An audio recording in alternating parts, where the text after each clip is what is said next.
Friends, Nepal అధికార పీఠం ఇప్పుడు వణికిపోతోంది. దౌత్య మర్యాదలను గాలికి వదిలేసి నేపాల్ ప్రధాని బాలెన్ షా నేరుగా భారతదేశంపై కయ్యానికి కాలు దువ్వుతున్నాడు. కాని ఇక్కడే సౌత్ బ్లాక్ తన అసలైన చాణక్యాన్ని ప్రదర్శించింది. ఎలాంటి ఆర్భాటం లేకుండా, బహిరంగంగా పల్లెత్తు మాట కూడా అనకుండా ఒకే ఒక్క భేటీతో నేపాల్ రాజకీయాల్లో పెనుభూకంపం సృష్టించింది. దెబ్బకు జంజీ ప్రధాని బాలెన్ షాతో సహా అక్కడి ప్రభుత్వానికి నిద్ర కరువయింది. అసలు ఎలాంటి బహిరంగ ప్రకటనలు లేకుండా నేపాల్ రాజకీయాల్లో భారతదేశం సృష్టించిన ఆ ప్రకంపనలేంటి? ప్రధాని కుర్చీకే ఎసరు తెచ్చేలా న్యూఢిల్లీ ప్రయోగించిన ఆ భౌగోళిక వ్యూహం ఎలా పనిచేసింది అన్నది ఈ వీడియోలో వివరంగా తెలుసుకుందాం. కానీ ముందుకు వెళ్లబోయే ముందు దయచేసి ఈ వీడియోను లైక్ చేయండి. అలాగే మన ఛానల్ను సబ్స్క్రైబ్ చేసుకోండి. ఎందుకంటే ఇది మీకు కేవలం ఒక సెకను పనే, కానీ మాకు మాత్రం ఎంతో పెద్ద సహాయం అవుతుంది.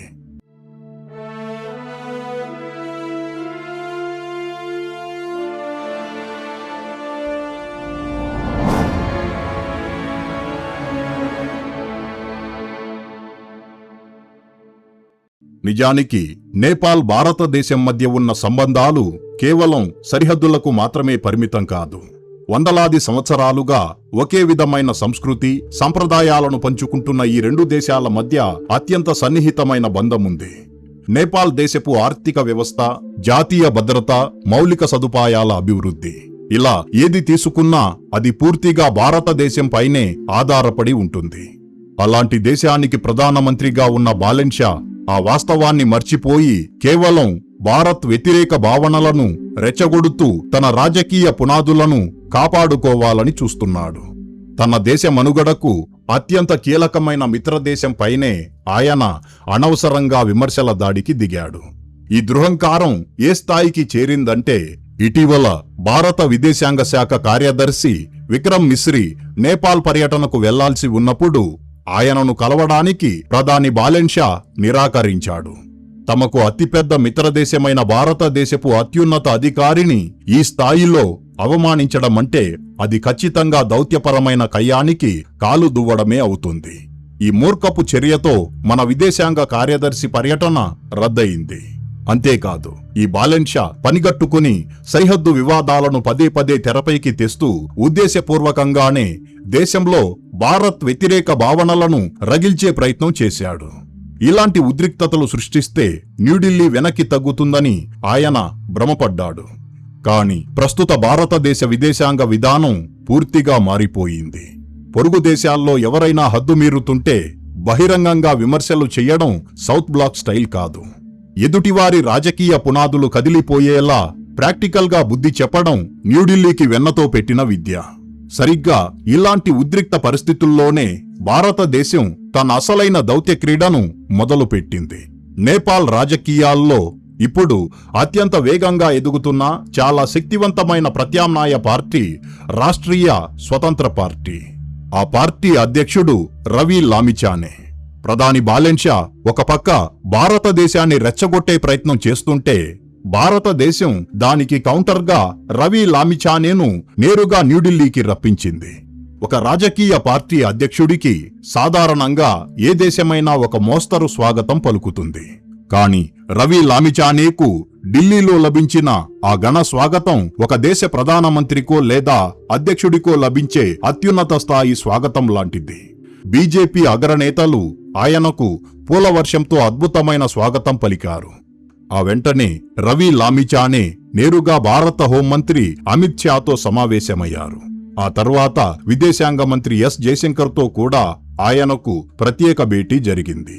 ఇంతటితో ఆగకుండా ఏకంగా భారత ప్రధానమంత్రితోనే సమావేశం కావడం, ఆ భేటీలో జాతీయ భద్రతా సలహాదారుడు అజిత్ దోవల్ లాంటి అత్యున్నత అధికారులు సైతం పాల్గొనడం చూస్తే దీని వెనుక ఎంత పెద్ద వ్యూహముందో ఇట్టే అర్థమవుతుంది.